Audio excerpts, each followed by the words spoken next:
Problem. Ratting up again. Yeah, we're live. We're not live. We are live. We are 11 seconds have gone by and we are dancing to the World Cup classic song because this is Swans World Cup podcast 2018. This could be our last podcast of the year because next week you are in a very nice location. Are you going on the trip next week? Yeah, we're going to Seville. Are you going to Seville next week? Oh, the star's not there and then the music in the background is the World Cup classic.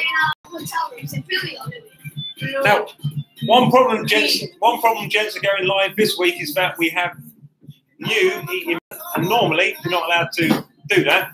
So you can eat it, but do it without being seen. And we get to see Tom's face. So you can eat it, but do it without being seen. And we get to see Tom's face. Again, normally we don't get to see, which is a bonus. And worst of all, you get to see this face more. So it's not that good a podcast. So it can be seen on the radio as well. Look, gents, we've got lots of World Cup talk to do today. And it's a good World Cup dancing. We're going to start this week with, firstly, an update on the World Cup. So, Tom, what's been your experience of the World Cup so far this last few days? I had more fun watching the tap room. You have obviously cynically undermined your own magic there. This is the World Cup. I was interested to find out Mario the Melanesa, or Mario Sandia, as he's known nowadays, lives in a world where you're not always watching football. What happens in that world? And the World Cup's on, what do you do? Because I don't know what other people do. Oh my god. I normally watch the last 30 minutes or so. Yeah. Or I've only done that for 3 matches. So you've watched three. Yeah, well, 30 minutes makes 90, which is one game. Mm-hmm. Which is quite good going, isn't it? And what do you do the rest of the time? Because, I mean, I don't know. What does he do? I draw. I play on my PS4 because I have nothing else to do. Are you suggesting then that while not watching football, you can actually engage in creative, artistic things and enjoy yourself? Mm-hmm. If only I'd learned that from an early age. Tom, what's your experience of the World Cup been so far? It hasn't been fun. Wow. I had more fun watching the toilet flush. Just because. Last week I was doing a project on that with a group of students, which is really quite delightful. There's so many draws. There hasn't been so many draws. There's been wins. Has there been a draw? Yeah. Obviously, Spain. Who? Oh, Spain 3-3. Of course, that was the most amazing match of the whole tournament, Tom, for me so far. Watching the magical Cristiano Ronaldo, annoying personality Cristiano. I'm annoying. I'm surprised that he actually got like a goal because in normal matches, like everybody's like, oh, Ronaldo's such a good player. I mean, I saw him in like normal matches and he never did anything. Yes. But in the World Cup now, he's going. With the colours of Portugal on his back, he does actually become a one-man machine capable of winning or losing matches almost alone. Of course, it is a team sport. His other players have to play well as well, but that team make him the focal point. Here's the chain of results. And he also inspires people. Yes, so Tom, we're going for Tom now. Tom, you're live. Go on. Egypt 0, Uruguay 1. Morocco 0, Iran 1. Portugal 3, Spain 3. France 2, Australia 1. Argentina 1, Iceland 1. Peru 0, Denmark 1. Croatia 2, Nigeria 1. No, sorry. Costa Rica 0, Saudi 1. Germany 0, Mexico 1. Brazil, Switzerland 1-1. Sweden, South Korea 1-0. Belgium, Panama 3-0. England, Tunisia 2-1. They've all been wins, basically. Yeah, they've all been 1 goal wins.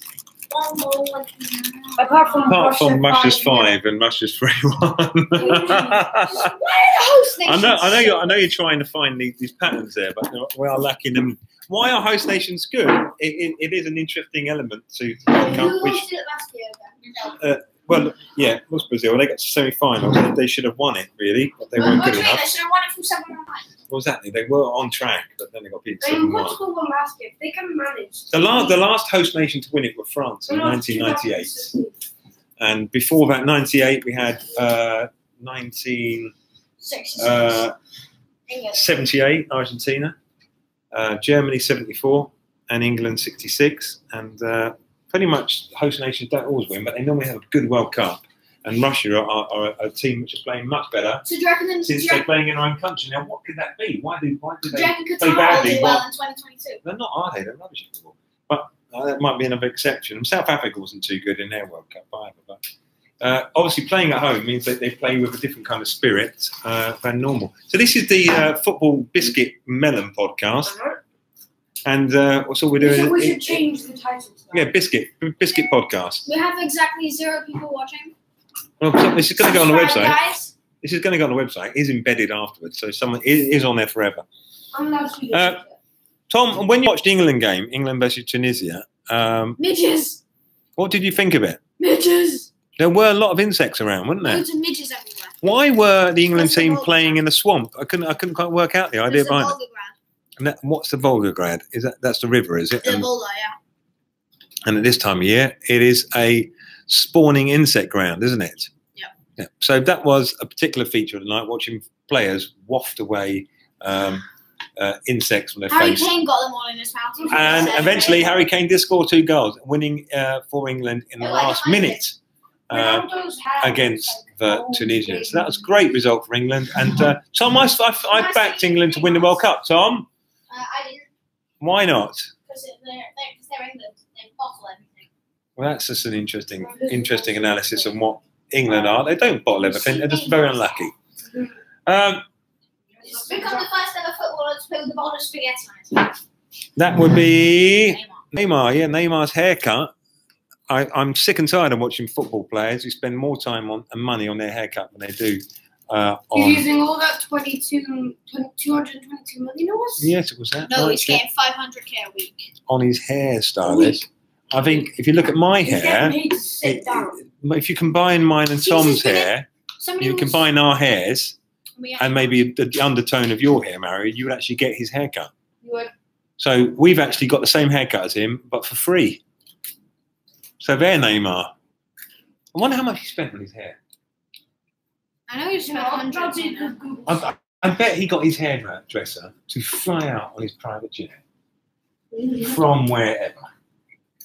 Everybody's like, how much to Paul Pogba? How much did your new hairstyle cost? £89. Everybody's like, did he say 89? I bet he didn't. I bet it's hairdresser flown out at no expense spared. It's an actual Google search. What does Neymar use on his head? All right, there you go. What's the answers to this then? I saw somebody make a Neymar mohawk before, and I felt like jumping out of the cliff. I think it might be out of date because his new hair, it just looks like a plate of spaghetti. Thank you. Oh, this is comedy. In addition to being one of the most exciting footballers in the world, Neymar has quickly emerged as a men's style icon for his dramatic yet perfectly coiffed hair. There's nothing coiffed or perfectly about it. Is it coiffed or coiffed? Coiffed. Coiffed. Cruyff, yeah, it's Cruyff hair, which is Cruyff is an old football player. That we've got to say is that's an example of expensive, overpaid individuals who are self-obsessed with their self-image, as it would be, it's all that self on there. And I don't understand it anyway. But I prefer players who just bleed from their heads and play football. I can relate. Tonight's game is Spain. The local area is Spanish. We are going to be supporting, I'm sure, Spanish. When England inevitably go out, I'm going to be rooting for South Korea and Spain. I'm very depressed about this inevitability. There's nothing inevitable about football. You stupid spaghetti. England can win this, Tom. We had this last week. You kept saying it. They are in the same tournament. You then said to me, yeah, just like Panama could win it as well. And you might have a point. But Panama, they lost to Belgium. They lost. You are Belgium, aren't you? We nearly lost to Tunisia. You have a Belgian connection, don't you? Almost lost to Tunisia. We almost won as well. We did win. You have a Belgian connection, is that right, Marriott? Yes. So you were kind of cheering against the Panamanians. Is that what you call them? Panamanians, Tasmanians. No, the Panamanians. What do you mean Tasmanians? Well, I don't know. So I think sounds a bit Panama. Panamunians. You were cheering against the Panamunians. Now, talk about cheering people. Senegal, the Senegal fans have gone down very well in the World Cup for their amazing costumes, music, and celebratory dancing. They didn't expect to beat Polandia, but they did beat them, didn't they? They did beat the Polands. And not only that, they actually tidied up the stands afterward. Well, a couple of them did. Obviously, learning from the inspiration of the Japanese fans who, against Colombia, tidied up after themselves. Which is very nice, isn't it?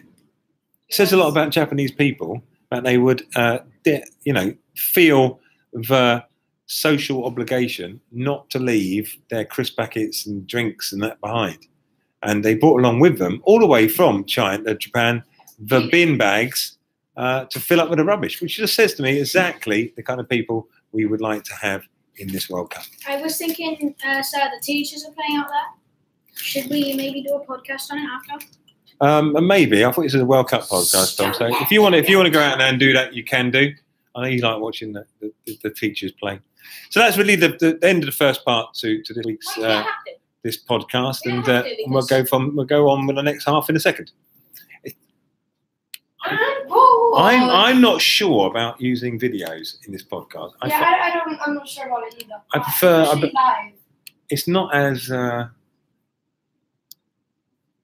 easy to do as. The podcast is mainly